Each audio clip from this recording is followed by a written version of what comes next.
Jean-Paul, tu es directeur de recherche au CNRS. À quoi bon la foi?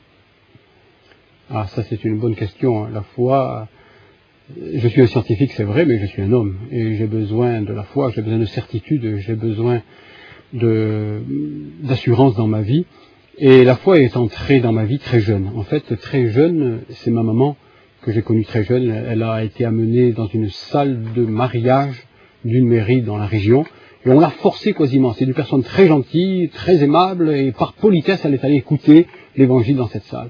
Et le monsieur qui venait annoncer l'évangile, ma maman s'était promis de rester là le moins de temps possible et de partir dès que ce serait possible. Mais quand le monsieur a ouvert l'évangile, il a lu dans le chapitre 16 de l'évangile de Jean, il a lu ce texte merveilleux où Jésus dit « Il est avantageux que je m'en aille, parce que si je m'en vais, je vous enverrai le Saint-Esprit ». À ce moment-là, elle a eu une grande vision. Soudainement, elle n'a plus vu l'auditoire, elle n'a plus vu les gens qui parlaient. Elle a eu une grande vision qui a duré une bonne demi-heure. Elle a vu de la lumière, elle a vu des anges, et elle comprenait que Jésus était vivant. Et elle entendait dire « Jésus est vivant, il est vivant, il est vivant ». Et elle voyait un grand personnage lumineux, plus lumineux que la lumière. C'est vrai que c'est peu courant d'entendre parler d'une vision, en plus dans un office religieux, il faut dire ce qui est. Dans un office religieux. Là, c'était dans une salle de mairie, tout simplement, et cette vision, elle en a parlé des quantités de fois, et à partir de ce moment-là, sa vie a été vraiment changée.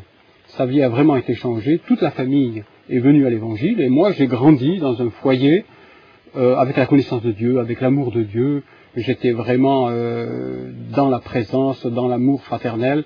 Et étant enfant, bien sûr, mon cœur a été touché par l'évangile. J'ai vu des grands miracles dans ma famille. Il y a eu des grandes guérisons. Il y a eu des interventions divines. Et c'était tout à fait normal pour moi en tant qu'enfant. D'accord.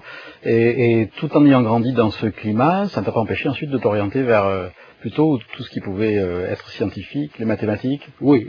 Longtemps plus tard. Longtemps plus tard. Plus tard, je suis rentré dans des études de mathématiques. Mais ce qui s'est passé, c'est que la rencontre que j'ai faite avec Dieu, personnellement, je l'ai faite un peu avant mon bac. J'étais parti en Angleterre. Nous vivions à Monaco et j'avais des collègues d'école, des gens qui étaient des gens très fortunés, que je ne connaissais qu'à travers l'école. Et ils ont convaincu la famille de nous laisser partir avec eux en Angleterre. Et arrivé là-bas, c'est des gens qui avaient une très grande villa et qui faisaient une vie assez curieuse, dont je passerai les détails. Mais disons, il en a résulté qu'il y avait de la drogue, il y avait tous les commerces imaginables, et ils m'ont tout volé. Je me suis retrouvé dans un parc à Londres, sans rien, qu'avec un pyjama, une valise et ma Bible. Et là, pour la première fois de ma vie, comme un adulte, je me suis mis à dévorer la parole. Je me suis trouvé stupide d'avoir été embarqué dans ces choses, un petit peu ébloui quelque part par leur façon de faire. Et j'ai dévoré la parole. Et ma conversion, ma rencontre avec Dieu, ce fut un choc avec la parole. Vraiment un choc avec la parole. Plus précisément? Plus précisément, j'ai ouvert la parole dans l'Ancien Testament, dans le Nouveau, j'ai lu de grosses portions en peu de temps, presque 16 heures par jour. J'avais rien à faire. Et quand on est jeune, et c'est l'été, et on a la forme, et on crie à Dieu dans ce cas-là. Et précisément, c'est le psaume 84 qui m'a percuté. J'ai lu que Dieu disait « Je vais mettre dans le cœur de ceux qui me cherchent un chemin tout tracé. Et quand bien même ils marcheront dans la vallée des larmes, ils ne craindront rien. Il y aura un chemin tout tracé. » Et puis dans le chapitre Ésaïe, le prophète Ésaïe, je veux dire dans le chapitre 36, je crois, le prophète dit « Il y aura là une voie sainte, un chemin tout tracé. Et tous ceux qui s'engageront, ils iront avec joie.